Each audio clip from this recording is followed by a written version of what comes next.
Bonjour à tous, je souhaite partager mes réflexions sur la Syrie et plus généralement sur l'évolution de la situation au Moyen-Orient ainsi que sur ses liens avec l'histoire et les réalités géopolitiques actuelles.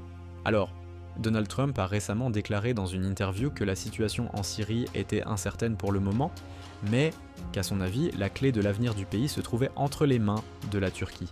Il a affirmé qu'il avait soi-disant une très bonne entente avec Erdogan et que la Turquie était l'acteur clé de tous les événements syriens.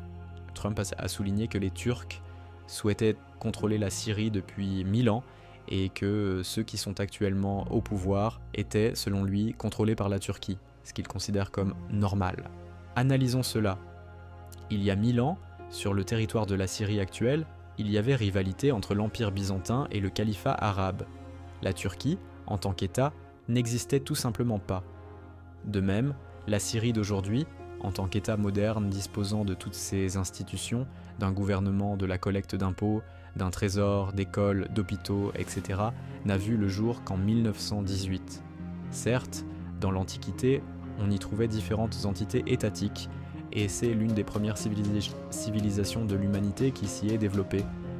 D'ailleurs, les recherches récentes confirment, par l'analyse génétique des plantes cultivées, que c'est précisément dans la région de la Syrie et des hauts plateaux avoisinants, l'Anatolie, les versants sud du plateau arménien, que l'agriculture est apparue pour la première fois au monde. Mais tout cela ne signifie pas que la Syrie, en tant qu'État-nation doté de frontières claires et d'institutions établies, contrôlait ses territoires il y a 1000 ans. D'ailleurs, l'histoire du Moyen-Orient est particulièrement riche et complexe. L'Empire ottoman, qui a duré 4 siècles et n'a été définitivement vaincu qu'en 1918, a gouverné la Syrie ainsi qu'une multitude d'autres régions.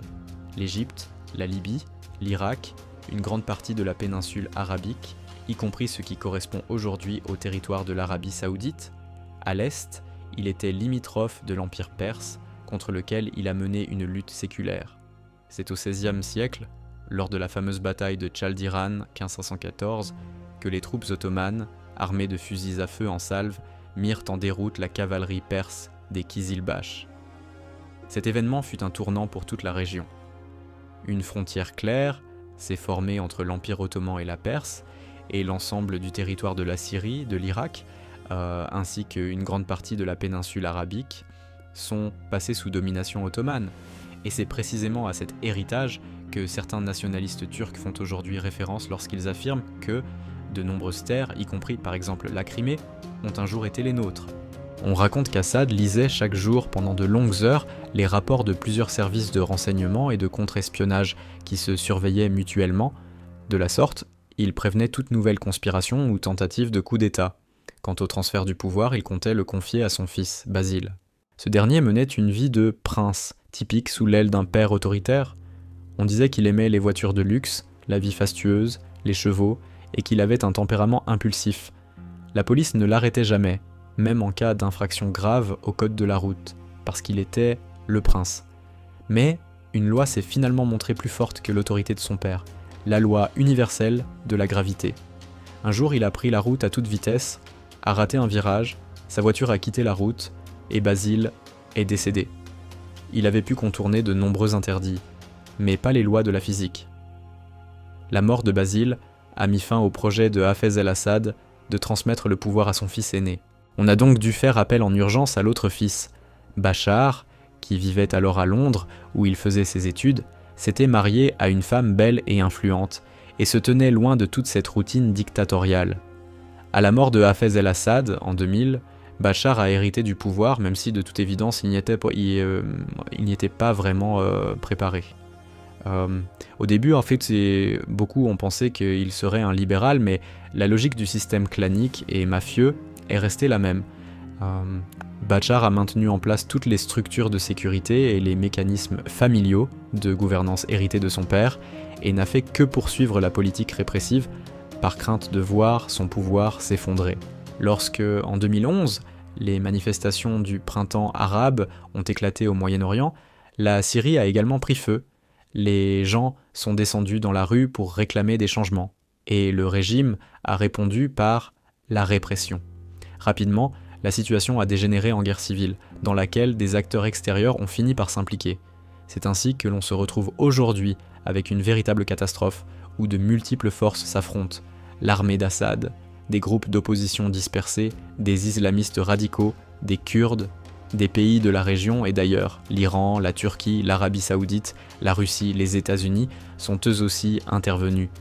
C'est pour cela qu'on parle actuellement de petite guerre mondiale en Syrie. Dans ce contexte, Trump a déclaré que la Turquie est la clé de l'avenir de la Syrie et que les Turcs la désiraient depuis 1000 ans.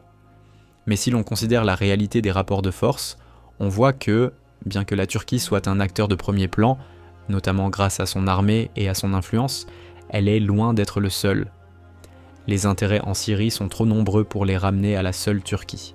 De plus, pour Bachar el-Assad, la Russie représente un soutien essentiel, tandis que l'Iran veille à ses liens chiites. Par conséquent, Ankara ne peut prétendre détenir la monopole de la résolution du problème syrien. Certes, Erdogan est un dirigeant puissant, habile dans la négociation et le jeu diplomatique, mais il ne peut ignorer ni l'Iran, ni la Russie, ni les Syriens eux-mêmes, dont les Kurdes, qui ne disparaîtront pas. L'idée de Trump de remettre la Syrie aux Turcs relève donc d'une simplification, comme s'il disait « ça me fatigue, qu'Erdogan s'en occupe ». Nous verrons dans la prochaine partie comment cette guerre est devenue un véritable point de convergence pour tant d'intérêts géopolitiques, et pourquoi chaque acteur cherche à tirer profit de la situation. Je poursuis mon explication des raisons pour lesquelles il me semble trop simpliste d'affirmer que la Turquie est la clé de l'avenir de la Syrie. Certes, la Turquie nourrit des ambitions historiques, elle fait face à un problème interne avec les Kurdes, et elle a accueilli plusieurs millions de réfugiés syriens qu'elle tente d'utiliser comme levier dans ses négociations avec l'Europe. Cependant, la crise syrienne implique aussi d'autres acteurs très puissants, l'Iran, la Russie, les États-Unis, les pays du Golfe, qui ont chacun leurs intérêts et leur propre vision de l'équilibre des forces dans la région. Pour comprendre pourquoi la Syrie est devenue un tel foyer d'influence extérieure, rappelons qu'à partir de son indépendance officielle, après le départ des Français, vers le milieu du XXe siècle, elle a constamment oscillé entre différents régimes. Il s'est avéré difficile d'y établir un État stable au sens occidental. Historiquement, la majorité de la population est sunnite, mais le pouvoir s'est consolidé autour d'une élite issue de la minorité alaouite, soutenue par une partie des chrétiens et d'autres communautés.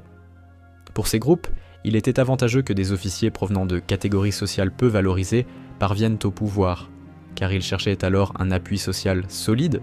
C'est ainsi qu'un système comparable, comme je l'ai déjà évoqué, à une famille mafieuse, façon le parrain, mais à plus grande échelle, s'est mis en place. La famille au pouvoir, le clan Assad, contrôle les principaux leviers de l'État et centralise tous les flux financiers, les transactions et les nominations. En échange, elle assure une certaine stabilité, mais maintient tout le monde sous la menace. De l'extérieur, on voit un pouvoir fort, de l'ordre, des rues propres. En réalité, tout repose sur des liens personnels et une surveillance constante les uns des autres. Ces systèmes peuvent durer étonnamment longtemps, parfois des décennies, car la division de l'opposition et la crainte des répressions empêchent la formation d'une force alternative. Mais en 2011-2012, quand les soulèvements ont éclaté dans le monde arabe, la peur a cédé la place à la colère populaire en Syrie. Il y avait en outre un grave problème de sécheresse dans certaines régions, notamment là où les agriculteurs perdaient leurs récoltes, ce qui a poussé des cohortes de jeunes vers les villes sans qu'ils y trouvent de travail. Une véritable bombe sociale a alors explosé. Au début, les manifestations étaient plutôt pacifiques. Les gens réclamaient le changement, la fin de la dictature.